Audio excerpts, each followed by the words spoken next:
ஸ்தோத்திரம் ஆண்டவரே. துதிக்கிறோம் துதிக்கிறோம் தேவாதி தேவனே மக்கு சோதரம் சோதரம். ஆதி அந்தமும் ஆனவரே மக்கு சோதரம். அல்பா ஒமேகாவே மக்கு சோதரம். முந்தினவரும் பிந்தினவரும் ஆனவரே மக்கு சோதரம் சோதரம். மகா உன்னதமானவரே சோதரம் தகப்பனே. ஆபிரகாமின் தேவனே சோதரம். ஈசாக்கின் தேவனே சோதரம். யாக்கோபின் தேவனே சோதரம். எங்களுடைய தேவாதி தேவனே மக்கு சோதரம் ராஜாப்பா. நன்றி ஆண்டவரே, நன்றி நன்றி நன்றி. தகுதி இல்லாத எங்களை தகுதி படுத்தினரே உமக்கு நன்றி நன்றி நன்றி தகப்பனே ரச்சாப்பா. எத்தனை நன்மைகள் எங்களுக்கு செய்திருக்கிற உமக்கு கொடான கொடி நன்றி நன்றி நன்றி தகப்பனே. 1000 நாவுகள் துதித்தாலும் உமக்கு போதாது தகப்பனே ரச்சாப்பா. நீர் இரக்கம் உள்ளவராய் இருக்கிறீரே உமக்கு நன்றி செலுத்துற ராஜா. நீர் கிருபை உள்ளவராய் இருக்கிறீரே அப்பா உமக்கு நன்றி நன்றி தகப்பனே. எங்கள் பெலனே உமக்கு நன்றி, எங்கள் கோட்டையே உமக்கு நன்றி நன்றி தகப்பனே ராஜா. இந்த வேலை எங்களை தரை மட்டும் தாழ்த்தி வெறுமையாக்கி உங்க கரத்துல ஒப்பு கொடுக்கிற தகப்பனே ராஜா அப்பா. அப்பா பெலன் உள்ளவனாலும் பெலனற்ற உதவிகள் செய்து உமக்கு லேசான காரியம் தகப்பனே ராஜா அப்பா. பெலனற்று இருக்கிற இந்த வேலை நீர் எங்கள் பெலனா வருவீராக தகப்பனே ராஜா அப்பா. இந்த பெண்கள் ஜபத்தை உங்க கரத்துல ஒப்பு கொடுக்கிற ராஜா. இந்த பெண்கள் ஜபத்துக்கு விரோதமா கிரியேசரி எல்லா வான மண்டலத்தின் பொல்லாத ஆவிகளையும் அந்தகார ஆவிகளையும் நஸ்ரனாக இயேசு கிறிஸ்துவின் நாமத்துல நிர்மூலமாக்கி போடுகிற தகப்பனே. இந்த ஜபத்துக்கு விரோதமா தடை செய்கிற எல்லா சாத்தானின் தந்திரங்களையும் இயேசு கிறிஸ்துவின் நாமத்துல கட்டி அப்புறப்படுத்துற. ஆரம்பம் முதல் கடைசி வரை உம்முடைய மாறா பிரசன்னம் இந்த இடத்துல இறங்கும்படி ஜெபிக்கிற தகப்பனே. பரிசுத்த ஆவியானவர் வல்லம் இந்த இடத்துல இறங்கட்டும் தகப்பனே ராஜா அப்பா. உம்முடைய மகிமையான பிரசன்னத்தால எங்களை நிரப்புங்க தகப்பனே. எல்லா சோர்வுகள் பலவீனங்கள் அசதிகள் எல்லாம் ஒவ்வொரு கடந்து போகும்படி ஜெபிக்கிறோம். உற்சாகத்தின் ஆவினால நிரப்புங்க தகப்பனே. முழு இருதயத்தோட முழு ஆத்மாவோட உம்மை துதிக்கும் உம்மை தேடும் என் தேவன் அனுக்கிரகம் பாராட்டும்படி ஜெபிக்கிற தகப்பனே ராஜா. நீர் இந்த ஜபத்தை ஆசீர்வதிப்பீராக அப்பா தகப்பனே. வர்ஷிப் நடத்துற சிஸ்டம் கரத்துல ஒப்பு கொடுக்கிற தகப்பனே ராஜா அப்பா. அவர்களை மறைத்து நீ வெளிப்படுங்க தகப்பனே ராஜா அப்பா. உமக்கு பிரியமான ஆராதனை நாங்க ஏறெடுக்கணும் தகப்பனே ராஜா அப்பா.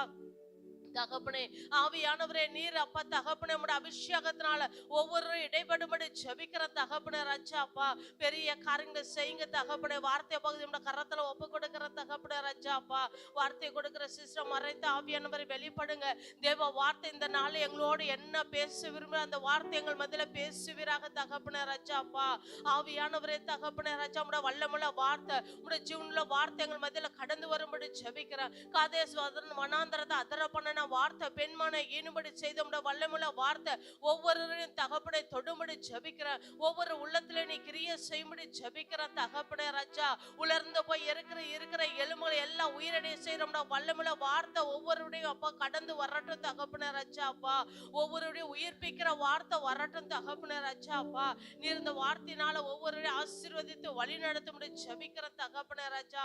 என் தேவன் பெரிய காரியத்தை இந்த நாள்ல செய்யுங்க தகப்பனே. நீர் அதிசயமானவர் தகப்பனே. அதிசயமான காரியத்தை ஒவ்வொருடைய வாழ்க்கையில செய்யுங்க தகப்பனே ராஜா. ஒரு தாய் தேற்றுவது போல நீ தேற்றுவீராக தகப்பனே ராஜா அப்பா. இன்று முதல் உங்களை ஆசீர்வதிப்பேன்னு சொன்னீரே தகப்பனே. இந்த நாள் முதல் கொண்டு ஒவ்வொருடைய வாழ்க்கையில ஒரு விடுதலை ஒரு மாற்றத்தை நீ கொடுப்பீராக ராஜா அப்பா. அப்பா யார் யார் என்னென்ன விண்ணப்பங்களை உடைய சமூகத்துல ஏறெடுக்கிறார்களோ அந்த விண்ணப்பத்துக்கும் அப்பா தகப்பனே நீ பதில கொடுப்பீராக ராஜா அப்பா. எல்லா அப்பா தட்டைகள் வெள்ளகட்டும் ஒவ்வொருடைய வாழ்க்கையில இருக்க தட்டைகள் வெள்ளகட்டும் தகப்பனே. உடைய சமூகம் முன் செல்லும்படி ஜெபிக்கிற தகப்பனே. நீர் ஆசீர்வதிப்பீராக தகப்பனே ராஜா. ஒரு பெருக்கத்தின் ஆசீர்வாதம் இன்று முதல் அவங்க ஒவ்வொருடைய வாழ்க்கையில கடந்து வரும்படி ஜெபிக்கிற தகப்பனே. உங்க நாம மகிமைப்படட்டும். இந்த சபையில திரள் கூட்ட ஆத்துமக்களா நிரப்புங்க தகப்பனே ராஜா அப்பா. ஆவியானவரே நீர் உம்முடைய வல்லமுள்ள அப்பா காரியத்தை இந்த சபையில நடத்தும்படி ஜெபிக்கிறேன். உம்முடைய வாக்குத்தத்த வசனங்கள் நிறைவேறட்டும் இயேசுவின் நாமத்துல தகப்பனே. பெரிய காரியத்தை எங்க சபையில செய்வீராக, அதிசயங்களை செய்வீராக, அற்புதங்களை செய்வீராக இயேசுவின் நாமத்துல. எங்களை ஒரு கருவியா இன்னும் அநேகருக்கு எடுத்து பயன்படுத்தும்படி ஜெபிக்கிற தகப்பனே ராஜா அப்பா. அப்ப ஒரு பிரயோஜனமுள்ள ஒரு பாத்திரமா நாங்க உமக்காக எழுப்பி பிரகாசிக்கணும் தகப்பனே ராஜா. அநேகருடைய வாழ்க்கையில ஒளி கொடுக்கிறவங்களா நாங்க இருக்கணும் தகப்பனே ராஜா அப்பா. எங்களை கொண்டு பெரிய காரியத்தை செய்வீராக ராஜா அப்பா. உம்முடைய பாதத்துல எங்களை தரை மட்டும் தாழ்த்தி வெறுமையாக்கி ஒப்பு கொடுக்கிற நீர் எடுத்து பயன்படுத்துவீராக. உங்க நாம மகிமைப்படட்டும் இயேசு கிறிஸ்துவின் நாமத்துல ஜெபிக்கிற ஜீவனுள்ள நல்ல பிதாவே ஆமென். ஹல்லேலூயா ஹல்லேலூயா. எத்தனை பேர் சந்தோஷமா இருக்கீங்க? அப்ப இன்னும் சத்தமா ஹல்லேலூயா சொல்றீங்களா? பக்கத்துல பார்த்து சொல்லுங்க, God is good all the time. ஹalleluya. இன்னைக்கு நம்ம இப்படி அவரை உற்சாகமா துடிச்சு பாட போறோம்னா முழு உள்ளத்தோட ஆராதிக்க போறோம், முழு பலத்தோட ஆராதிக்க போறோம். சத்தமா ஒரு ஹalleluya சொல்லுவோமா? கரங்களை தட்டி ஒரு ஹalleluya சொல்லலாமா? ஹalleluya.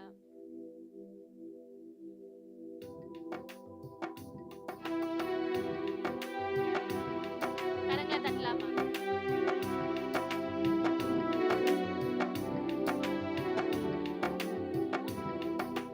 அன்பு கூறுவேன் இன்னும் அதிகமாய்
தகப்பனே. உங்களை முழு இதயத்தோடு உங்களை துதிக்கிறோம் அப்பா. முழு பலத்தோடு உங்களை துதிக்கிறோம் அப்பா. Father, we thank you, Father. Father, we thank you for bringing us here, Lord. இந்த மாலை வேலைக்காக நன்றி செலுத்துறோங்க அப்பா. Father, without you, Lord, there's nothing possible in our life, Lord. அவர் இல்லைன்னா நம்ம போற ஒவ்வொரு பாதையிலையும் இப்படியாவது தவறி விழுவோம். ஆனா ஆண்டவர் இருக்கிறது ஒரு காரணத்தினாலதான் இன்னைக்கு வரைக்கும் நம்ம ஓடிட்டே இருக்கோம். அப்பாக்கு நன்றி செலுத்துவோமா? Hallelujah, hallelujah. Father God, we thank you, Father. We glorify your name, Lord Jesus. Hallelujah, hallelujah. எல்லாரும் சத்தத்தை உயர்த்தி hallelujah. நன்றி அப்பா, நன்றி ராஜா, நன்றி தகப்பனே. Father, we thank you, Father. We praise you, Father. We glorify your name, Father God. Father, we thank you for bringing us all this way, Lord Jesus. எவ்வளோ போராட்டம், எவ்வளோ கட்டு, எவ்வளோ பிரச்சனைங்க மட்டிலையும் எங்களை கொண்டு வந்திருக்கீங்களே, அதுக்கு நன்றி செலுத்துறோங்க அப்பா. Father, we thank you, Lord. We praise your name, Lord. We seek your presence, Father. அப்பா, நீங்க மட்டும் இல்லைனா எங்கேயோ போயிருக்க வேண்டியனா அப்பா. ஆனா நீங்க என் வாழ்க்கையில வந்ததுனாலதான் அப்பா இன்னைக்கு இங்க நிக்கிறேன்ப்பா. Father, we thank you, Lord. Father, we praise you, Father. அப்பா, இந்த மாலை வேலைக்காக நன்றி செலுத்துறோங்க அப்பா. உங்க சித்தம் ஒண்ணுனா எங்க வாழ்க்கையில நடக்குது, அதுக்கு நன்றி செலுத்துறோங்க அப்பா. Father, we praise you, Father. We thank you, Father. அவர் மட்டும் இல்லைனா எங்கேயோ போயிருப்போங்க. ஆனா இந்த மாலை வேலையில நம்ம இன்னைக்கு இங்க வந்திருக்கோமே, அவர் ஆராதிக்க வந்திருக்கோமே, ஏன்னா அப்பாவோட சித்தம் ஒவ்வொருத்தவங்களோட வாழ்க்கையில நிறைவேறுது.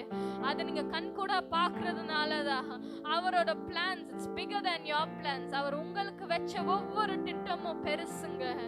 நீங்க ஒரு பிளான் போடலாம், இது நடந்தா என் வாழ்க்கை ஸ்மூத்தா இருக்கலாம், இல்ல அது வந்து அற்புதமான பிளான்ஸ் உங்க வாழ்க்கையில வச்சிருக்காரு.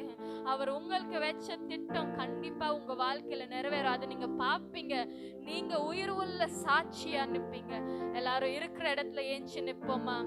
இந்த மாலை வேளையில முழு இதயத்தோடு முழு பலத்தோடு அவரை துதிக்க போறோம், நன்றி செலுத்த போறோம். அவர் கிருபை இல்லைன்னா இன்னைக்கு நம்ம எவ்வளவு தூரம் வந்திருக்க மாட்டோம். அவர் கிருபை மட்டும் தான் நம்ம வாழ்க்கையில இது வரைக்கும் நம்மளுக்கு அந்த பலத்தை கொடுத்து ஓட வைக்குது. அதுக்கு ஒரு நன்றி செலுத்துவோமா? Father, we thank you, Father. We glorify your name, Father. Father, without you nothing would have been possible in our life, Lord Jesus. You make everything possible, Lord. உலகம் வந்து இந்த காரியம் முடியவே முடியாதுன்னு சொல்லலாம், ஆனா ஆண்டவர் சொல்றாரு, நீ என் மேல வச்சிருக்க நம்பிக்கைனால இது முடியும் மகளே, நீ தைரியமா நின்னு சொல்லு. என் ஆண்டவர் கண்டிப்பா, ஆண்டவருக்குள்ள என்னால் நான் சொல்ல முடியும், இது கண்டிப்பா என் வாழ்க்கையில நடக்கும். ஆண்டவர் எனக்குன்னு வச்ச ஒவ்வொரு திட்டமும் என் வாழ்க்கையில நடக்கும். It's possible in his name, it's possible. அவர் உங்களுக்கு வச்ச ஒவ்வொரு திட்டமும் கண்டிப்பா நிறைவேறும். அவர் உங்களுக்கு கொடுத்த ஒவ்வொரு வாக்குத்தத்தம் கண்டிப்பா நிறைவேறும். உங்க குடும்பத்துல நீங்க ஒரு உயிர் உள்ள சாட்சியா நின்னு நீங்க சொல்வீங்க. Hallelujah, hallelujah. Father, we thank you, Father. We praise you, Father. We glorify your name, Lord. உங்க கிருபை மட்டும் இல்லைன்னா நம்ம எங்கேயோ போயிருப்போம்பா. உங்க கிருபை தான் ஒவ்வொருத்தங்களும் இந்த மாலை வேளையில இங்க கொண்டு வந்திருக்குவா. அதுக்கு நன்றி செலுத்துவோமா? Hallelujah, hallelujah. We thank you for your presence, Lord. We thank you, Lord, for all your plans in our life, Lord Jesus. Hallelujah, hallelujah. Thank you, Lord Jesus. நம்ம உடைக்கப்பட்ட நேரம் எல்லாம் நம்ம கூடவே இருந்திருக்காரு, அதுக்கு நன்றி செலுத்துவோமா? நம்ம சோர்ந்து போன நேரத்துல எல்லாம் நம்மளுக்காக வந்திருக்காக நன்றி செலுத்துமா? ஒன்றுமே இல்லாத நேரத்துல கூட அவரை நம்மள உயர்ந்த இடத்துல தான் வச்சு பார்த்திருக்காரே, அதுக்கு நன்றி செலுத்துமா? Hallelujah, hallelujah. சோர்ந்து போன நேரத்துல எல்லாம் என்னை சூழ்ந்து கொண்ட கிருபை இது. Hallelujah. அவரோட கிருபை இது. எவ்வளவுதான் நீ சோர்ந்து போனாலும் மகளே, நான் உன் கூட இருக்கேன்னு சொல்லியிருக்காரு, அதுக்கு நன்றி செலுத்துவோமா? உடைக்கப்பட்ட நேரத்துல எல்லாம் நம்மளுக்காகவே நின்னுருக்காரே, நம்மளுக்கு கூடவே இருந்திருக்காரே. மனுஷங்க விட்டு விட்டு போற நேரத்துல எல்லாம் நான் உன் கூட இருக்க மகளேன்னு சொல்லியிருக்காரு, அதுக்கு நன்றி செலுத்துவோமா? ஊழியத்தின் பாதையெல்லாம் நம்ம கூடவே வந்திருக்காரே, நம்மள ஓட செஞ்சிருக்காரே. எவ்வளவுதான் சோர்ந்து போய் நம்ம விழுந்தாலும் மகளே நான் இருக்கேன்னு சொல்லி அந்த ஒரு பலத்தை கொடுக்கிறாரே, அதுக்கு நன்றி செலுத்துவோமா? அவரோட கிருபைக்கு நம்ம நன்றி செலுத்துவோமா?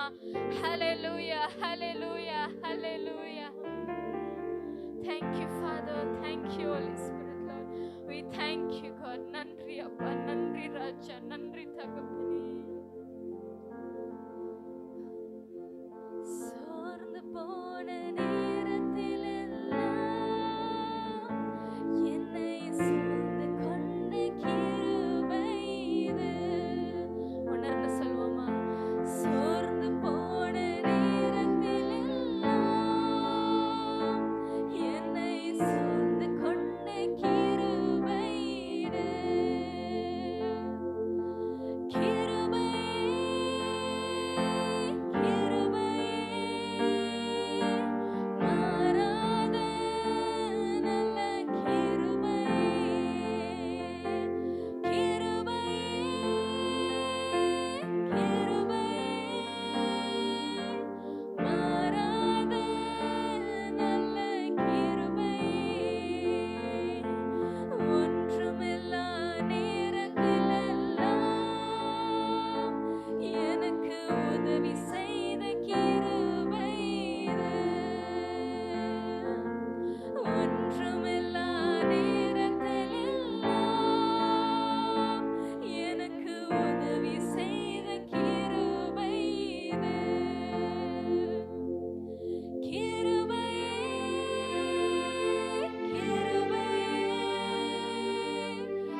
Thank you father.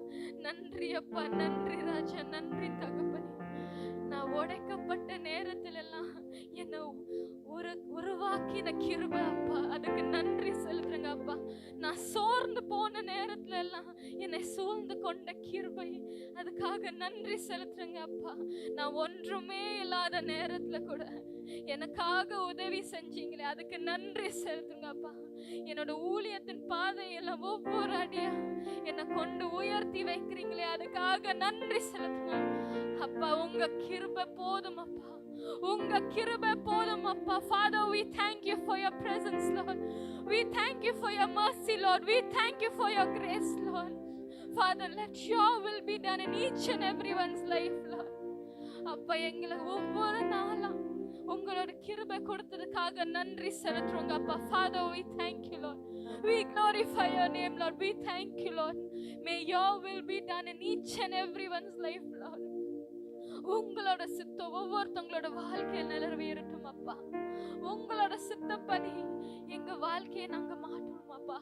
Father, let us change our life, Lord, to reflect you, Lord.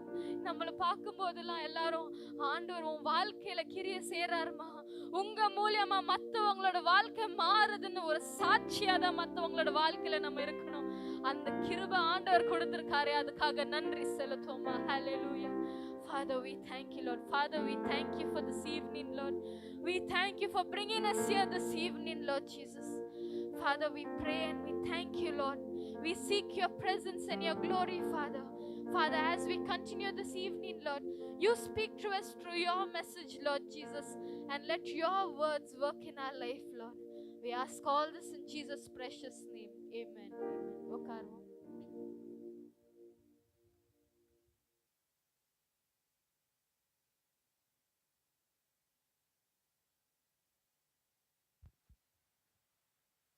ஹalleluya. எத்தனை பேர் சந்தோஷமா இருக்கீங்க?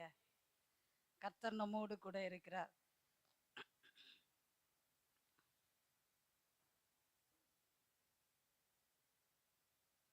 எத்தனை பேர் தேவ சமூகத்தில் ஆராதிக்கும் போது உண்மையா அர்ப்பணித்தீங்க? நம்ம எவ்வளோ பிரச்சனையில போனாலும் ஆண்டவருடைய சமூகத்துல கடந்து வந்து ஆராதித்து நம்ம இருதயத்துல உள்ளதெல்லாம் ஆண்டவர் பாதத்துல வைக்கும் போது நம்முடைய உள்ளத்திற்குள்ளாக ஒரு மனமகிழ்ச்சி நிச்சயம் உண்டு. கைவிடாத தேவன் ஒருவர் நம்மோடு கூட உண்டு. இந்த நாள்ல ஆண்டவருடைய வார்த்தையை தியானிக்கும்படியாய் கடந்து வந்திருக்கிறோம். அந்த வார்த்தைகளை தியானிப்பதற்காக இன்றைக்கு ஒரு தீர்க்கதரிசியை குறித்து, அவருடைய வாழ்க்கையை குறித்து, அந்த தீர்க்கதரிசியை குறித்து புதிய ஏற்பாட்டுல அநேக இடங்கள்ல அவருடைய வார்த்தை அவரை பத்தி சொல்லப்பட்டிருக்கு. யாராவது கெஸ் பண்ண முடியுமா? புதிய ஏற்பாட்டுல பழைய ஏற்பாட்டுல உள்ள ஒரு வல்லமையான ஒரு தீர்க்கதரிசி, அவருடைய பெயர் மத்தேயுலேருந்து கடைசி வரைக்கும் அவருடைய பேர் திரும்ப திரும்ப திரும்ப அவரை ஒரு எக்ஸாம்பிளா வச்சு பேசுறத நம்மளால பார்க்க முடியும். அப்படி யாராவது உங்களுக்கு ஞாபகம் இருக்கா? மோசேன்றீங்களா? அதாவது மத்தேயு, மார்க், லூக்கா, யோவான், யாக்கோபு, ரோமர் எல்லா அதிகாரத்திலையும் ஒரு தீர்க்கதரிசியை குறித்து திரும்ப திரும்ப பேசப்பட்டு கொண்டு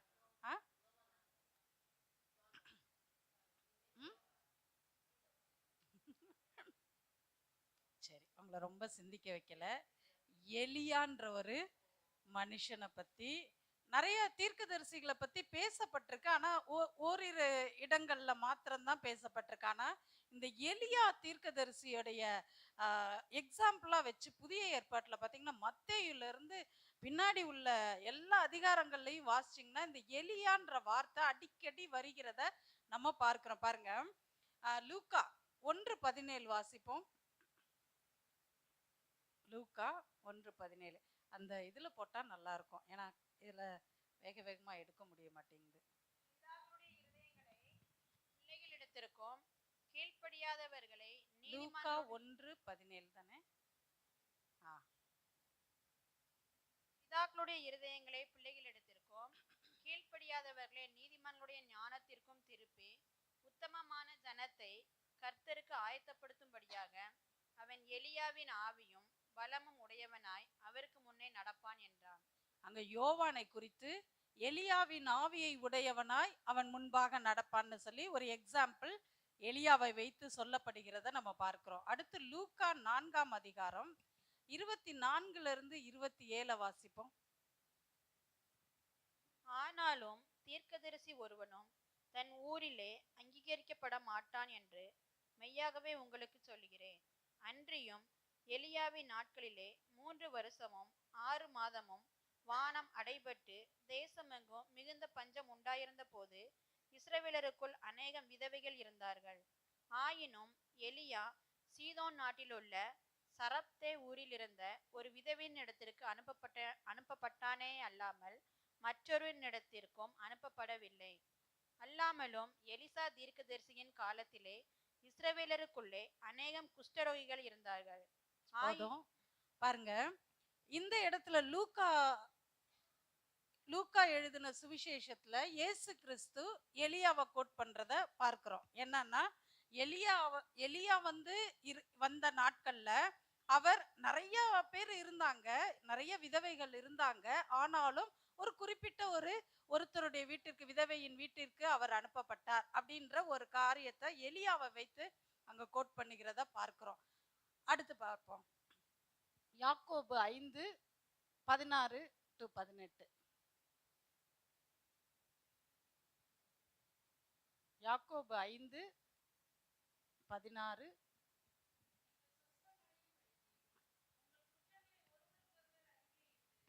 ஒருவருக்காக ஒருவர் ஜெபம் பண்ணுங்கள்.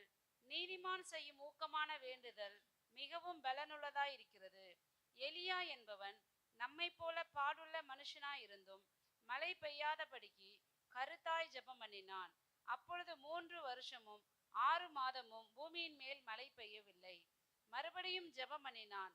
அப்பொழுது வானம் மழையை பொழிந்தது, பூமி தன் பலனை தந்தது. ஆமென். இங்க ஒரு வார்த்தை யாக்கோப்ல சொல்லப்படுகிறது.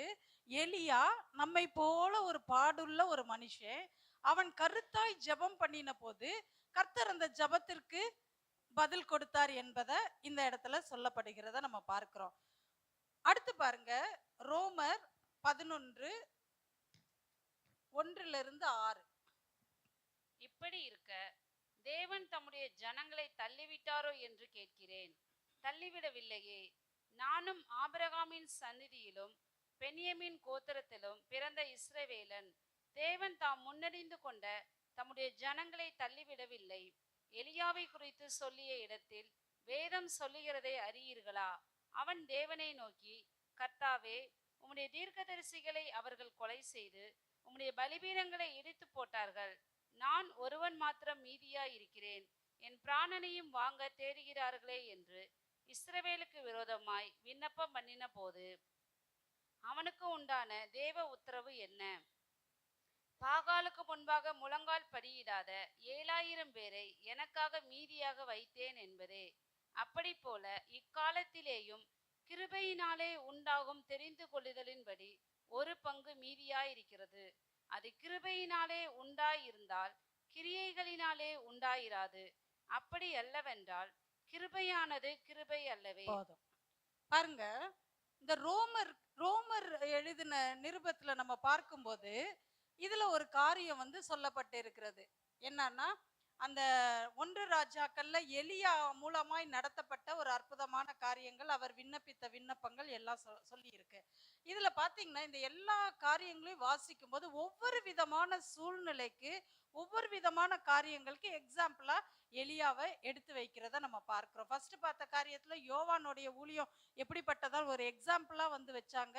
எலியாவினுடைய ஊழியத்தை போல யோவான் வந்து அவர் செய்தாருன்றதுக்கு அடையாளமா சொன்னாங்க. என்னது? பிள்ளைகளுடைய இருதயத்தை பிதாக்களிடத்திலும் பிதாக்களுடைய இருதயத்தை பிள்ளைகளிடத்திலும் சேர பண்ணுகிற ஒரு மனுஷனா எலியாவை அதற்கு ஒரு எக்ஸாம்பிளா வைக்கிறத பார்க்கிறோம்.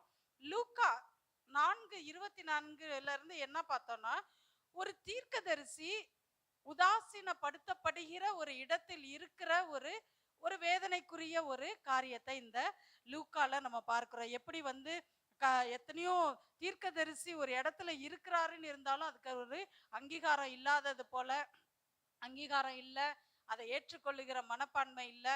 ஆனாலும் கர்த்தர் நியமித்த காரியங்களை அவர் தேசத்தில் அவர் செய்யும்படியாய் ஒரு குறிப்பிட்ட ஒரு விதவையின் வீட்டில் அனுப்புகிறத பார்க்கிறோம். அப்ப இந்த இடத்துல எலியாவை குறித்து அவர் அவர் உதாசீனப்படுத்தப்பட்ட மனுஷனாய் தள்ளப்பட்டு தேவனுடைய சமூகத்துல தேவனுடைய வார்த்தையை நிறைவேற்றும்படியாய் கடந்து சென்ற ஒரு தீர்க்கதரிசியை குறித்து இங்க பார்க்கிறோம். அங்கீகரிக்கப்படாத ஒரு நபர்ன்ற ஒரு எக்ஸாம்பிளா இங்க நம்ம பார்க்கிறோம். அதே போல யாக்கோபுல பார்த்தது என்னன்னா, நம்மை போல ஒரு மனுஷன், ரொம்ப சூப்பர் நேச்சுரல் அப்படின்னு நம்ம எலியாவை பார்த்தோம்னா, இங்கு நமக்கு சொல்லப்படுகிற காரியம் என்னன்னா, எலியா நம்மை போல ஒரு பாடுள்ள ஒரு மனுஷன். அப்பனா என்னது, அந்த நாட்கள்ல வாழ்ந்த எலியாவா இருந்தாலும் சரி, இந்நாட்களில் வாழ்கிற நாமா இருந்தாலும் சரி, யாரெல்லாம் தேவனிடத்துல ஒரு பக்தி வைராக்கியத்தை காண்பித்து தேவனுடைய வார்த்தைக்கு கீழ்ப்படிந்து அவருடைய வழிகளில் நடக்க பிரயாசப்படுகிறோமோ அவர்களை எல்லாம் எலியாவின் ஆவியை பெற்றவர்கள், ஒரு வைராக்கிய வாஞ்சையுடையவர்கள், கிறிஸ்துவுக்காய் எதையாகிலும் செய்ய வேண்டும் என்று பிரயாசம் எடுக்கிற நபர்கள், உலகத்தை பார்க்கிறவங்க அல்ல, உலக சூழ்நிலையை பார்க்கிறவர்கள் அல்ல, தேவனுடைய வார்த்தையில் நடக்க பழகுகிறவர்கள். அது எது யாக்கோபு நமக்கு உணர்த்துகிறது, நம்மை போல ஒரு பாடுள்ள மனுஷன். அப்ப இந்த வார்த்தைகள்லாம் கேட்கும்போது நம்ம இருதயத்தை திடப்படுத்திக்கணும். எதுலன்னு கேட்டா, இந்த உலகத்துல உபத்திரவம் உண்டு, திடன் கொள்ளுங்கள், நான் உலகத்தை ஜெயித்தேன். அடுத்து வேதம் நமக்கு தெளிவாய் சொல்லுகிறது, இந்த பூமியானது நியாய தீர்ப்புக்காய் வைக்கப்பட்டிருக்கிறது. மனுஷன் செய்கிறதான அநீதியான காரியங்கள், பாவம் நிறைந்த காரியங்கள், இன்னும் இந்த பூமியானது அநேக என்ன சொல்றது, பொய், நிறைய பூமிக்குரிய காரியங்கள் நிறைய போட்டிருக்கல, விக்கிரக ஆராதனை, வேசித்தனம், பில்லி சூனியம், பகைகள், விரோதங்கள், குரோதங்கள், நிறைய காரியங்கள், இதெல்லாம் இந்த பூமியில அது அடைப்பட்டவர்களாய், இந்த குணாதிசயங்களோடு பூமியில உள்ளவர்கள் அடப்பட்டவர்களாய் மெய்யான தேவனிடத்துல கடந்து செல்லக்கூடாதபடி இந்த குணாதிசயமானது உலகத்திற்குள்ளாக நம்மை அடைத்து வைத்து மெய்யான ஒரு சமாதானம், மெய்யான ஒரு சந்தோஷம், உண்மையான ஒரு நீதியில நாம் நடக்க பழக்க கூடாதபடி இந்த காரியங்கள் எல்லாம் நம்மளை வேதனைப்படுத்தி தடுத்து கொண்டு இருக்கிறத நம்ம பார்க்கிறோம். அப்படிதானே? ஏன்னா நம்ம என்ன எதை செய்ய வேண்டாம்னு நினைக்கிறோமோ அதை செய்யறோம். ஏன்னா மாம்சமும் ஆவியும் நமக்குள்ள இருந்து ஒவ்வொரு நாளும் நமக்குள்ள ஒரு போராட்டத்தை உண்டு பண்ணிக்கிட்டே இருக்கு. நம்ம ஒரு தீர்மானம் எடுத்திருப்போம், நான் இந்த புது வருஷத்துல இருந்து நான் இப்படிப்பட்ட மனுஷனா, வேறு மனுஷனா, நான் இதை செய்வேன் அதை செய்வேன்னு எடுத்திருப்போம். கொஞ்சம் இப்ப நவம்பர் கிட்ட வந்துட்டோம். இப்ப நீங்க யோசிச்சு பாருங்க, அன்னைக்கு 1ஆம் தேதி எடுத்த தீர்மானம் இந்த நாள்ல வைராக்கியமா விடாம இருக்கீங்களா? அப்படி இருக்கிறவங்க கை வைத்து காட்டுங்க. எதுல வைராக்கியம் பாராட்டினீங்க?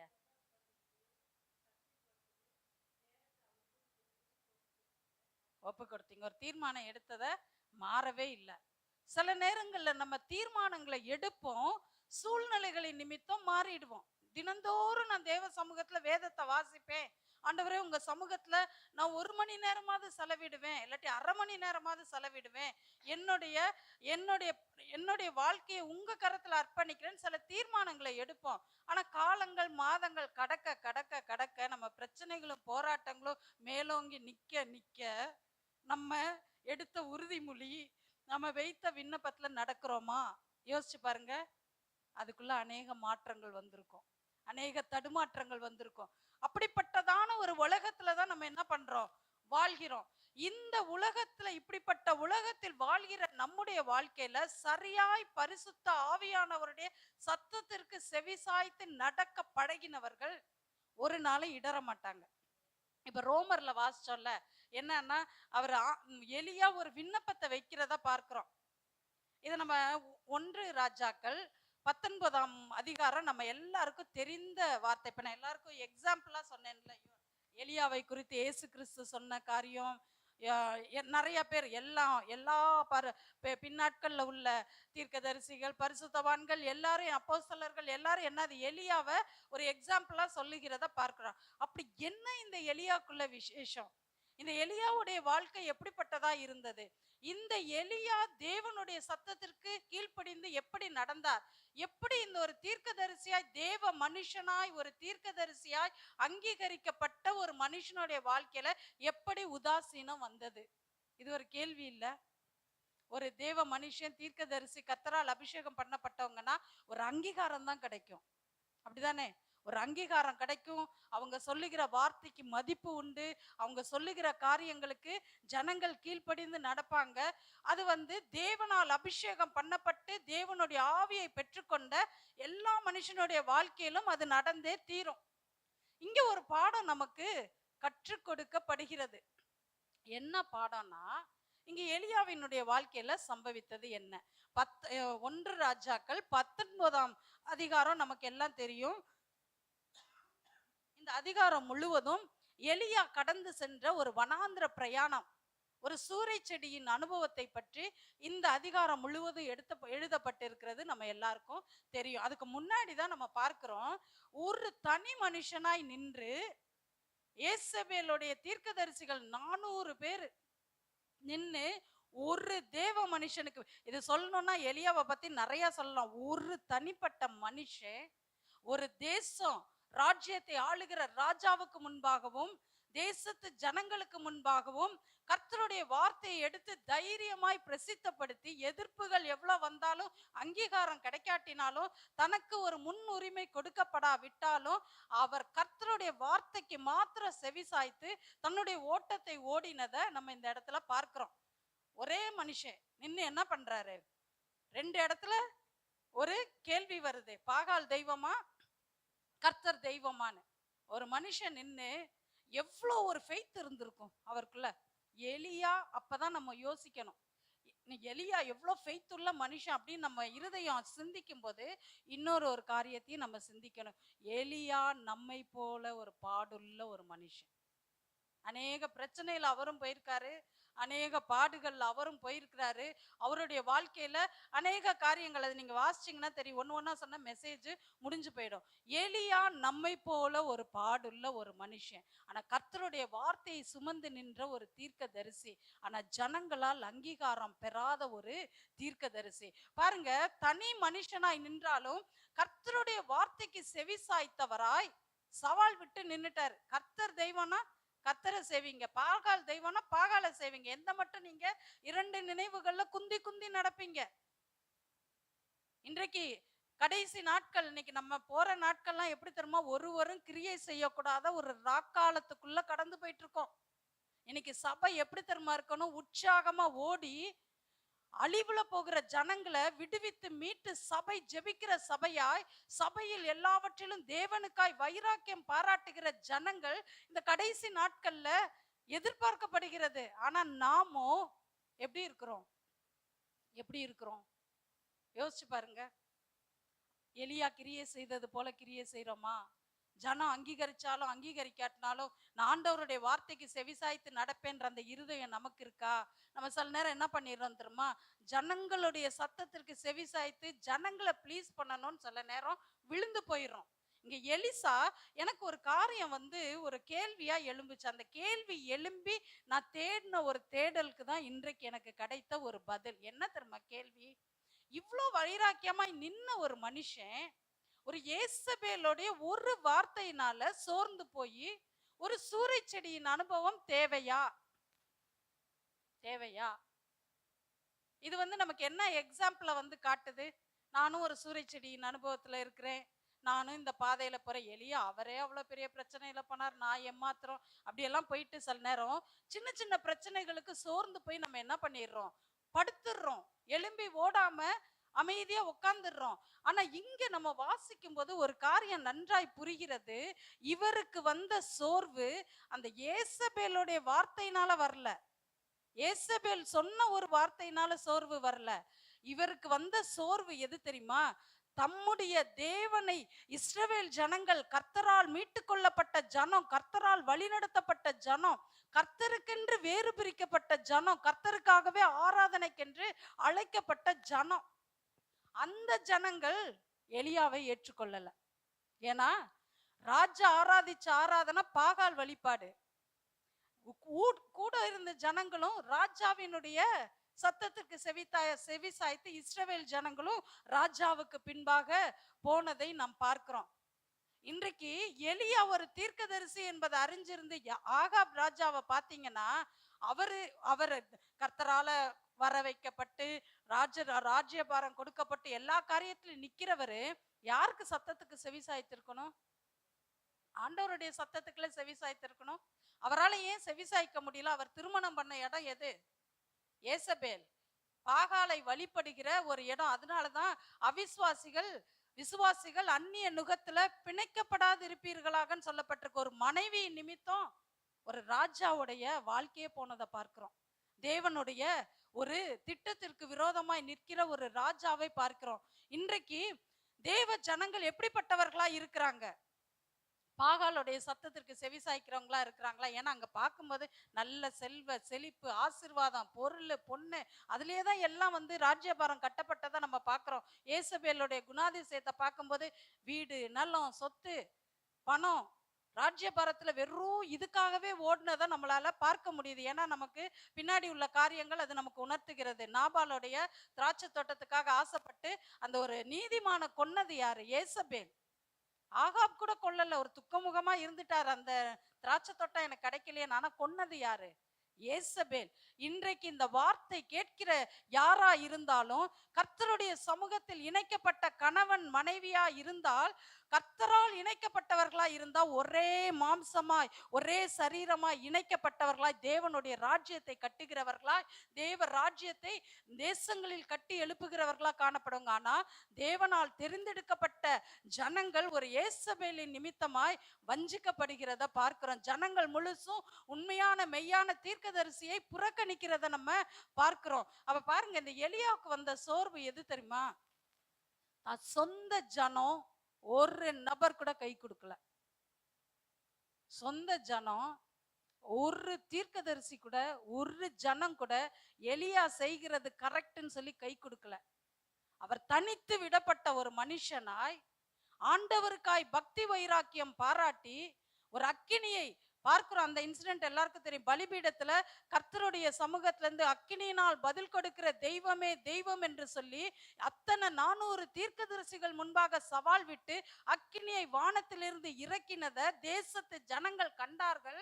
கர்த்தரே தெய்வம், கர்த்தரே தெய்வம் என்று சொல்லி ஜனங்கள் எல்லாம் வாயில அறிக்கையிட்டதையும் பார்த்தாங்க. ஆனா ஒரு ராஜாவுக்கு பயந்து அந்த இஸ்ரவேல் ஜனங்கள் தீர்க்கதரிசியினுடைய வார்த்தைக்கு செவிசாய்க்காதபடி தங்களுடைய மனம் போன போங்குல போகிறத நம்ம இந்த இடத்துல பார்க்கிறோம். அவருக்கு வந்த சோர்வே சொந்த ஜனத்திலிருந்து தனக்கு வந்த உதாசீனம். இன்னைக்கு நீங்க அப்படிப்பட்டவங்களா ஒரு வேளை இருக்கலாம்.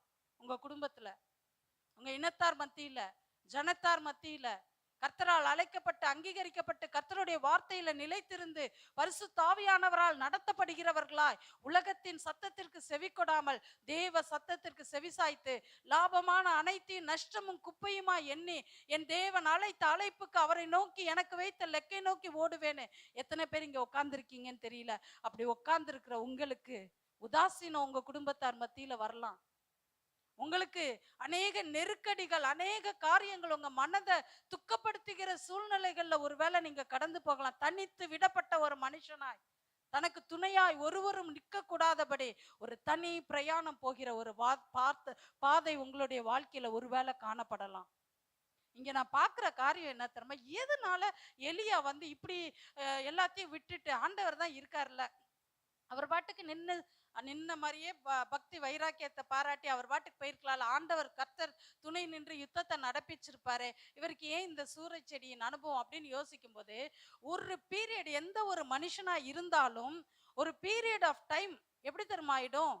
ஒரு மனசுக்குள்ள ஆண்டவரை சார்கிற ஒரு இருதயத்துக்குள்ள போயிடும். நான் இன்னைக்கு சொல்ற வார்த்தை கேட்கிற யாரா இருந்தாலும் சரி, யாருடைய வாழ்க்கையினாலும் சரி, ஒரு ஐசோலேஷன் பீரியட கர்த்தர் சில வேலைகள்ல சிலருடைய வாழ்க்கையில கட்டளை இடுகிறத சில பேரால அதை உணர முடியும். அது தீர்க்கதரிசி தன்னை வேறு பிரித்தார். ஏன்னா இந்த ஜனங்களோட உட்கார்ந்தன்னா என் தேவன் வைத்த அழைப்பு, எனக்கு வச்ச திட்டத்தை என்னால நிறைவேற்றவும் முடியாது. இந்த ஜனங்கள் ஓயாத பொய்யர், விக்கிரக ஆராதனைக்காரர், தங்களுக்கு பிரியமான காரியங்களில் தங்களுடைய வாழ்க்கையை நடத்துகிறவர்கள், தேவ சத்தத்திற்கு செவி கொடுக்காதவர்கள், எல்லாத்தையும் அறிஞ்சனாலதான் தேசத்தை விட்டாரு, ஜனத்தை விட்டாரு, எல்லாத்தையும் விட்டுட்டு நேரா போய் என்ன பண்ணிட்டாரு? ஒரு வனாந்திர பிரயாணத்துக்கு போயிட்டார். போய் என் சூசைட் பண்ணிருக்கலாம்ல, அவருக்கு தெரியும். போய் மறிக்கிறதுக்காக அவர் போல. அவருக்கு என்ன வேதனை? ஆண்டவரே, உமக்காக பக்தி வைராக்கியமாய் நிற்கிறேனே, பதிலுக்கு இந்த ஜனங்கள் செய்த காரியம் என்ன? நான் என்னுடைய பிதாக்களை காட்டிலும் நான் ரொம்ப உத்தமன் அல்ல, போதும் ஆண்டவரே என் ஜீவனை எடுத்துக்கொள்ளும். எப்படி ஆயிடுச்சு அவரோட இருதயம்? நான் எல்லா காரியத்தையும் மேற்கொண்டு மேற்கொண்டு வரத பாக்குறீங்க, எனக்கு இனிமேல் ஓடுகிறதற்கு நீங்க எனக்கு கொடுக்கிற பலன் அல்லாம நான் ஒரு நாளும் மனுஷனுடைய கரங்கள்ல விழவோ நான் வந்து அந்த இடங்கள்ல இருக்கவோ விரும்பலன்றதுல நேரா போய் ஒரு தனிமையான ஒரு பாதைக்கு அவர் கடந்து சென்றதை பார்க்கிறோம். அந்த சூறை செடியில் அவர் படுத்து உறங்கும் போதும் கர்த்தருடைய கண்கள் நீதிமானை என்ன பண்ணுது? எவ்விடத்திலும் இருந்து நோக்கி கொண்டிருக்குதுன்றத மறந்துடவே கூடாது. சில நேரங்கள்ல நீங்க கடந்து போற பாதை, ஆண்டவர் என்ன மறந்தாரோ, ஆண்டவர் என்ன கைவிட்டாரோ, நெடுநாள் காலமா நான் விண்ணப்பிக்கிறேனே, நெடுநாள் காலமா சில காரியங்கள் என் வாழ்க்கையில மாறும்னு நினைச்சு நான் போயிட்டே இருக்கிறேனே, நான் எல்லா துக்கமான சூழ்நிலைகளையும் துக்கத்தையும் பாரத்தையும் கலைந்து போட்டு போட்டு விசுவாசத்துல இன்னும் நான் ஓடிக்கிட்டே இருக்கணும், நான் போகும்போது என் மனசுக்குள்ளாக சஞ்சலம், வெறுமை, ஒரு வேதனையான ஒரு காரியம் இருதயத்தை உடைத்து கொண்டிருக்கிறதே அப்படின்னு கடந்து செல்லுகிற யாரா இருந்தாலும் நீங்கள் கர்த்தரால் கண்ணோக்கி பார்க்கப்படுகிறவர்கள். ஆமேன். நீங்க கர்த்தரால் ஒரு நாளும் மறக்கப்படுவதில்லை. அப்படிப்பட்ட மனுஷனுக்கு கர்த்தர் என்ன பண்றார்? தேவ தூதனை அனுப்பி அப்பமும் தண்ணீரும் கொடுத்து வைக்கிறார். அவர் சாப்பிட்டு படுத்துட்டாரு, திரும்ப என்ன பண்றாரு? தட்டி எழுப்பி ஒரு அப்பத்தையும் தண்ணீரையும் கொடுக்கும்போது தேவதூதன் சொல்லுகிற காரியம் என்ன? நீ பண்ண வேண்டிய பிரயாணம் வெகு தூரம். ஆமேன். இதை கேட்டுக்கொண்டு இருக்கிற யாரா இருந்தாலும் சரி, எந்த ஏஜை கிராஸ் பண்ணவங்களா இருக்கலாம், லைஃப்ன்றது அநேக லெசனை டீச் பண்ணிக்கிட்டே இருக்கும். ஒவ்வொரு காலகட்டங்கள்லையும் ஒவ்வொரு காலங்களிலும் நம்முடைய வாழ்க்கை மாற்றப்படுகிறதும் நம்முடைய பிரயாணங்கள் மாற்றப்படுகிறதும் நம்மளால உணர்ந்து கொள்ள முடியும். அப்ப அந்த பாதையிலெல்லாம் நம்மை நடத்துகிறவர் தேவர் ஒருவர் மாத்திரமே என்பதை ஒரு மனுஷன் விசுவாசித்து அதற்குள்ளாக பலன் கொள்ளும் போது ஒரு நாளும் இடரல் இல்லை. போதும் ஆண்டவரே என் ஜீவனை எடுத்துக்கொள்ளும். ஆண்டவர் ஜீவனை எடுக்கிறதுக்கா ஒவ்வொருத்தரையும் அழைச்சாரு? யோசிச்சு பாருங்க.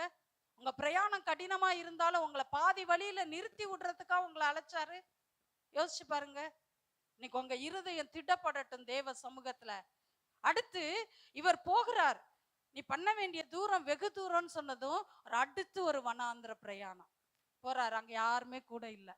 அவர் போன பிரயாணத்துல நண்பர்கள் இல்ல, உறவினர்கள் இல்ல, பரிசுத்தவான்கள் இல்ல, தேவ ஜனங்கள் இல்ல, தேசத்து ஜனங்கள் இல்ல, தனி மனுஷன். யாருடைய பலத்துல போறாரு? பரிசுத்த ஆவியானவருடைய பலத்துல வனாந்திரத்துல தனிப்பட்ட ஒரு மனுஷனா நடந்து போயிட்டே இருக்கிறாரு. போகும்போது அவருக்கு நிறைய யோசனைகள் தோன்றி இருக்கும், அநேக காரியங்கள் எழும்பி இருக்கும். இன்றைக்கு உங்களுடைய வாழ்க்கையிலும் சில நேரம் நீங்க கடந்து போற பாதை கடினமா இருக்கும் போது அது வனாந்திர பிரயாணமா இருக்கலாம். நான் விசுவாசத்தோடு உங்க பிரயாணத்தை நீங்க தொடர்ந்து போய்கிட்டே இருக்கும்போது ஒரு இடத்துக்கு போகணும்னு அவர் தொடர்ந்து அவருடைய நோக்கத்தை அதுக்கு நேரா கொண்டு போறாரு. எங்க கொண்டு போறாரு? ஓரேப் மலைக்கு நேரா தன்னுடைய பிரயாணத்தை தொடர்றாரு. இதை வாசிக்கும் போது ஒரு காரியத்தை நான் சிந்திச்சேன். ஏன் எலியா அங்க கர்த்தர் வந்து நீ மோசேக்காவது நீ இந்த மலையில வந்து நில்லு, நான் உன்னோட கூட ஓரேப் மலையில நீ வந்து நில்லு, நான் உன்னோட கூட பேசுவேன்னு சொன்னாரு. இவர் ஏறி போனாரு, 10 கற்பனைகள் எல்லாத்தையும் கட்டளைகள்லாம் கொடுத்தாரு. ஆனா எலியாவை ஆண்டவர் ஓரேப் மலைக்கு அழைத்ததா இங்க தெரியல. ஆனா இவர் அந்த ஓரேப் மலைக்கு போகிறார். ஒரு தீர்க்கதரிசி அந்த தனிமையான பிரயாணத்துல தேடின இடம் எது தெரியுமா? கர்த்தர் அன்று மோசேக்கு முச்செடியில தரிசனமானவர், அன்று இஸ்ரவேல் ஜனங்களை வழிநடத்தின தேவன், கர்த்தர் மோசையோடு பேசின இடம். நான் அந்த மலைக்கு நேரா என்னுடைய பிரயாணத்தை நான் என்ன பண்றேன்? தனித்து விடப்பட்ட மனுஷனா தேவனை நோக்கி பார்க்கும்படியாய் கடந்து செல்லுகிறேன். அவருடைய பிரயாணம் மலையை நோக்கி போச்சு. போனப்ப அவர் அந்த குகையில இருக்கிறாரு. இருக்கும்போது 3 விதமான சத்தங்கள் அங்கு கேட்கப்படுகிறத பார்க்க கர்த்தருடைய வார்த்தையை பெற்றுக்கொள்ளும்படியாய் அவர் அந்த இடத்துக்கு போயிருக்கிறாரு. போகிற இடத்துல பாருங்க நிறைய காரியங்கள் நடக்குது. அதாவது அந்த மலையில இருக்கிறாரு. முதல்ல என்ன வருது? பலத்த பெருங்காற்று. இதுதான் இன்னைக்குரிய மெசேஜ் பாயிண்டே. இன்னைக்கு சொன்னதெல்லாம் உங்களுக்கு ஒவ்வொரு இன்சிடென்ட். இது உங்க இருதயத்திற்குள்ளாக பலமாய் வைக்கப்படுவதாக. முதலாவது பார்த்த காரியம் பலத்த பெருங்காற்று. அங்க அவர் இல்ல. சாதாரணமா இருக்கிற ஒரு இடத்துல திடீர்னு ஒரு பெருங்காற்று வருது, பலத்த காற்று. அவ எலியா பார்க்கிறாரு, இந்த இடத்துல என் தேவன் என்னோடு பேச அவர் வைத்திருக்கிறாரா? இல்ல, அவருடைய சத்தம் அங்க வரல. அடுத்து பாருங்க, பூமி அதிர்ச்சி, பயங்கர ஒரு நிலநடுக்கம். பழைய ஏற்பாட்டுல நம்ம பார்க்கும்போது கர்த்தர் மலையின் மேல் வரும்போது நடுங்கிட்டுன்னு பார்க்கிறோம். எல்லாருக்கும் பயமும் திகிலும் உண்டாயிற்று. கர்த்தர் வரும்போது பூமி அதிர்ச்சி உண்டாயிற்றுன்னு சொல்லப்பட்டிருக்கு. அப்ப அங்க ஆண்டவர் வராருன்றது தெரியுது. பூமி அதிர்ச்சி உண்டாயிற்று. அந்த பூமி அதிர்ச்சியில நோக்கி பார்க்கிறாரு, இங்க தேவன் என்னோடு கூட பேசுவாரான்னு. அங்கேயும் அவர் பேசல. அடுத்த காரியம் என்னது? ஒரு அக்கினி உண்டாயிற்று. இதெல்லாம் யாருடைய செயல்? தேவனுடைய செயலே அல்லாமல் வேறொன்றும் இல்லை. ஒரு அக்கினி கடந்து வருது, அவர் அங்கேயும் பேசல. எப்படி இருந்திருக்கும் அவருக்கு? ஏன்னா பெருங்காற்றில் அவர் பேசின தெய்வம் பார்க்கிறோம். அவர் பெருங்காற்றில் பேசின தேவன். பூமி அதிர்ச்சிகள் நிலைநடுக்கம் உண்டான போது அவர் பேசின தெய்வம். அக்கினியினால் பதில் கொடுத்த தேவன் பேசின தெய்வம். இப்ப எலியாவுக்கு அதுல எல்லாம் பதில் கொடுக்கல. அவர் இருதயம் எப்படி இருந்திருக்கும்? இன்னும் சோர்ந்திருக்கும். இதெல்லாம் போன பிறகு ஒரு காரியம் உண்டாயிற்று பாருங்க. அக்கினிக்கு பின் அமர்ந்த மெல்லிய சத்தம். இந்த வார்த்தை தான் உங்க இருதயத்துல நீங்க வைக்க வேண்டிய ஒரு வார்த்தை. அமர்ந்த மெல்லிய சத்தம். இன்றைக்கு சில வேளைகள்ல உங்க பிரச்சனை பெரிதா இருக்கும்போது எதை தெரியுமா தேடுவீங்க? அக்கினி எழுப்புதல் கூட்டத்திற்கு போய் எனக்கு எங்க பதில் கிடைக்குமா, ஓடு அங்க ஒரு மீட்டிங் ஓடுவோன்னு போய் ஓடி இருப்பீங்க. அனல் மூட்டும் செய்திகள், அக்கினியான பாடல்கள் எதெல்லாமோ போட்டு உங்களுக்கு போயிருக்கலாம். உங்க பிரச்சனை கொடிதா இருக்கிற நேரத்துல போய் அங்க போய் அட்டன் பண்ணியிருப்பீங்க. நல்லா ஆராதிக்கிற ஜனங்களோட ஆராதிச்சிருப்பீங்க. எல்லாரும் அக்கினியில பலன் பெற்றிருப்பாங்க, நடந்திருப்பாங்க. ஆனா உங்களுடைய இருதயத்திலோ வெறுமையோடு கூட நீங்க, தேவன் என்னோடு கூட பேசலையே, எனக்கு வேண்டிய வார்த்தை எனக்கு கிடைக்கவில்லையே, நான் தேடுகிற என்னுடைய தேடலுக்கு எனக்கு வரலையேன்னு சொல்லி ஒருவேளை அந்த ஒரு அமைதலோடு கூட நீங்க வேதனையோடு கடந்து வந்திருக்கலாம். அடுத்து பெருங்காற்று. சில ஆராதனைகள்லாம் பூமி அதிர்ச்சி உண்டு பண்ற ஆராதனை போலதான் இருக்கு. நிறைய காற்று போல.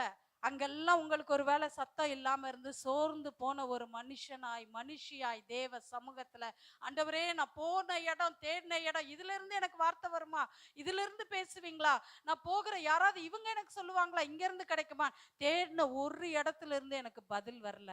இப்ப என்ன உண்டாகுது? அமர்ந்த மெல்லிய சத்தம், விஸ்பர், காதுகள்ல பேசுகிற ஒரு தொனி. ஆண்டவர் நம்மோடு கூட ரகசியத்தை பேசுகிற தெய்வம். அவர் ஒவ்வொரு நேரங்கள்ல ஒவ்வொரு விதமாய் நமக்கு பதில் கொடுக்கிறவர். இந்த தெய்வம் ஒரு மெல்லிய சத்தத்துல பேசுகிறார். இன்றைக்கு கேட்டுக்கொண்டிருக்கிற யாரா இருந்தாலும் உங்க இருதயத்திலிருந்து அங்கலாய்ச்சி அங்க தேடி இங்க தேடி ஒரு பதிலும் இல்லைன்னு நீங்க அமர்ந்திருந்து வேதத்தை வாசிச்சு, ஆண்டவரே என்னோட பேசுங்க ஆண்டவரே, நீங்க அமைதியா உங்க பர்சனல் டைம் ஆண்டவரோட கூட வைத்து வேத வாசிப்பிலும் அவர் ஆராதிக்கிற ஆராதனையில பர்சனலா அமைதியா உட்கார்ந்துருப்பீங்க பார்த்தீங்களா? அந்த அமைதியான நேரத்துல அவர் உங்களோடு கூட பேசுகிற தெய்வமா இருக்கிறார். ஆமென். இந்த பாதை நீங்க எத்தனை பேர் போறீங்கன்னு தெரியல. அந்த அமைதலான, அதாவது உங்க இருதயம் இறைகிற அனுபவம் மறையட்டும். உங்க எண்ணம், ஐயோ இவங்க எது சொன்னாங்க, இது நடக்கல, இது என்ன பண்ண போறேன், அது என்ன பண்ண போறேன், இது இப்படி நடக்குமா நடக்காதா, எதையுமே இறைகிற அனுபவத்துக்கு உங்க இருதயத்தை இடம் கொடுக்காதீங்க. உங்களுக்குள்ளாக குமுறி எழுகிற குமுறலுக்கு இடம் கொடுக்காதீங்க.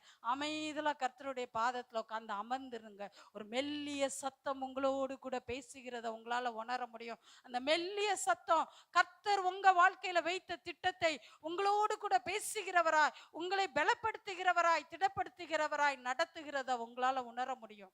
ஆமென். நம்மை அழைத்தவர் ஒரு நாளும் கைவிடாதவர். நம்முடைய பாவத்திற்கு தக்கதாய் நமக்கு சரி கட்டாதவர்.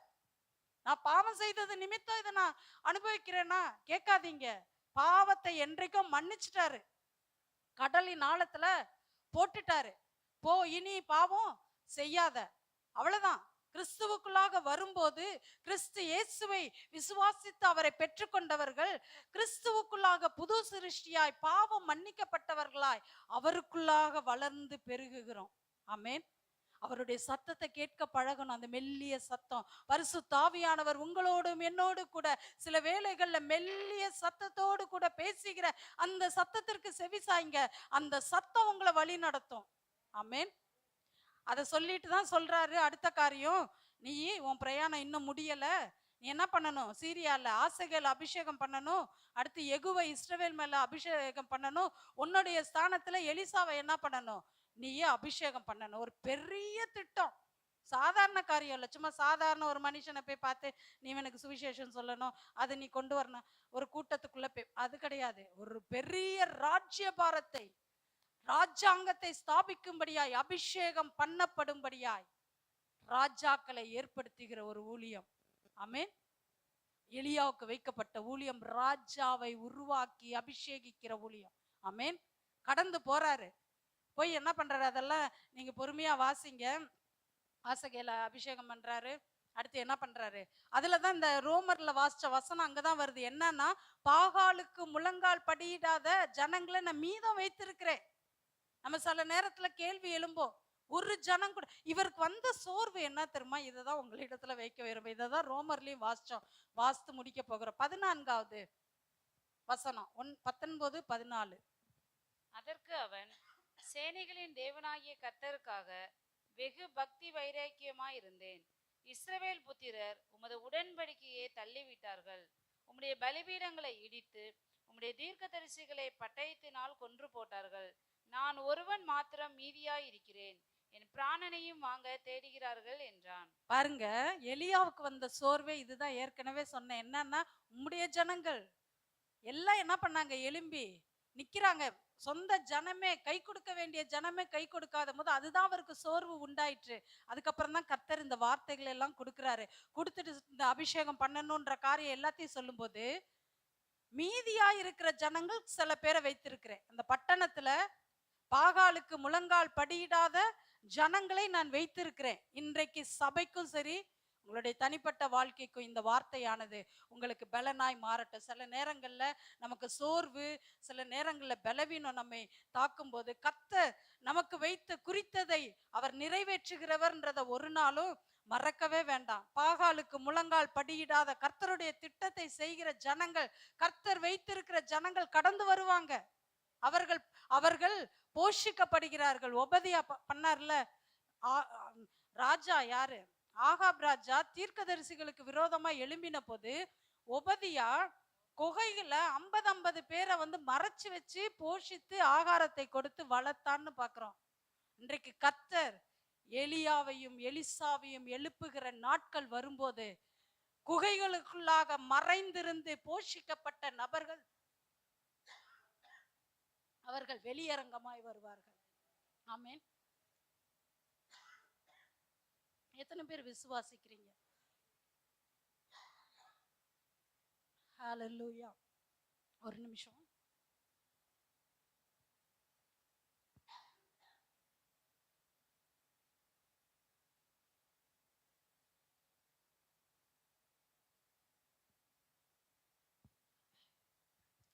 இந்த வார்த்தைகள் என்ற சபைக்கு கடந்து வருகிற ஒரு தீர்க்க தரிசனமான வார்த்தை. குகைகளில், மறைவிடங்களை எப்படி தீர்க்கதரிசிகள் மறைக்கப்பட்டார்களோ, அதே போல இந்த பட்டணத்துல பாகாலுக்கு முழங்கால் படியிடாத சில கூட்டத்தை கர்த்தர் மறைத்து வைத்திருக்கிறார். கர்த்தருடைய வார்த்தை கடந்து வரும்போது, அவருடைய நாமம் தரிக்கப்பட்ட குமாரர்களும் குமாரத்திகளும் கட்டவிழ்க்கப்பட்டவர்களாய் தேவனுடைய சமூகத்திற்கு கடந்து வர கர்த்தர் நியமித்த ஆட்கள் கடந்து வருகிற நாட்கள் உண்டு. ஆமென். எத்தனை பேர் விசுவாசிக்கிறீங்க? கர்த்தர் இந்த நாளிலும் கூட அவருடைய வார்த்தையின்படியாய் நம்மை உயிர்ப்பிக்கிறவர், நிலைப்படுத்துகிறவர். அவர் நம்மை வழி நடத்துவாராக. பாருங்க, எலிசா கடைசியில கடந்து போகும்போது, எலியா கடந்து செல்லும் போது, எலிசா 12 ஏர்மாடுகளை ஓட்டுகிற ஒரு மனுஷன். எல்லாரும் எத்தனை ஏர்மாடு வச்சு ஓட்டுவாங்க? 1, 2. ஆனா இதுல 12 ஏர்மாடுகள்னு போட்டிருக்கு. அப்ப அந்த 12 ஏர்மாடுகளை ஓட்டுகிற ஒரு மனுஷன்னா ஒரு பராக்கிரமசாலி, ஒரு பேலன்ஸ் பண்ண தெரிஞ்ச ஒரு நபர். சில நேரங்கள்ல நமக்கு எலியா ஒருவேளை 2 மாடை வச்சு அவர் ஓட்டி ஓட்டி பழகி சோர்ந்திருப்பாரு. ஆனா கர்த்தர் அடுத்து எழுப்பின நபர், தேவனுடைய ராஜ்யத்தை கட்டும்படியா எழுப்பின நபர், 12 ஏர்மாடுகளை ஓட்டுகிற ஒரு நபர். அந்த நபர் எப்படிப்பட்டவர்? பேலன்ஸ் பண்ண தெரிஞ்சவர் எல்லா சூழ்நிலைகளையும். கர்த்தர் சொல்லிய எலியாவின் ஸ்தானத்தில் எலிசாவை நிறுத்தி கர்த்தர் தம்முடைய திட்டத்தை நிறைவேற்றினதை பார்க்கிறோம். ஆமென். இன்னைக்கு எத்தனை பேர் விசுவாசிக்கிறீங்க? கர்த்தருடைய வார்த்தை இந்த சபையில உண்டு. கர்த்தருடைய வார்த்தை உங்களுடைய வாழ்க்கையில உண்டு. கர்த்தர் இந்த பட்டணத்தில் அவர் செய்ய நினைத்தது ஒரு நாளும் தடைப்படாது. ஒரு நாளும் சத்ருவினுடைய ராஜ்யத்தை எழும்ப விடாத தேவன், தேவனுடைய ராஜ்யம் எழும்புகிறதை ஜாதிகள் காணும்படியாய், ஜனங்களுடைய நாவுகள் அறிக்கையிடும்படியாய், கர்த்தரே தெய்வம் என்று சொல்லும்படியாய், கர்த்தர் ஒரு அதிசயத்தை செய்ய அவர் வல்லமையுள்ள தேவனாய் இருக்கிறார். இந்த பட்டணம் இயேசு கிறிஸ்துவின் நாமத்தினால் அது மீட்கப்படும். அவருடைய இரத்தத்தினால் அது கழுவப்படும், பரிசுத்தப்படும். இங்கு வாசம் பண்ணுகிற ஜனங்கள் அவரால் மீட்கப்பட்டு ரட்சிக்கப்பட்டு ஆனந்த துதியோடு பாடல்களை பாடி தேவனுடைய சமூகத்திற்கு கடந்து வருவார்கள். எத்தனை பேர் விசுவாசிக்கிறீங்க? கொஞ்சத்தை கொண்டாகிலும் அவர் ரட்சிப்பது அவர்கள் லேசான காரியம். கர்த்தர் நியமித்த ஜனங்களை கொண்டு அவர் காரியங்களை நடப்பிக்க அவர் வல்லமையுள்ள தேவனாய் இருக்கிறார். எத்தனை பேர் விசுவாசிக்கிறவங்க கரங்களை உயர்த்தி தேவனிடத்தில் அர்ப்பணிப்பீங்களா? ஹல்லேலூயா, ஹல்லேலூயா. ஸ்தோத்திரம் ஆண்டவரே, உம்மை துதிக்கிறோம்.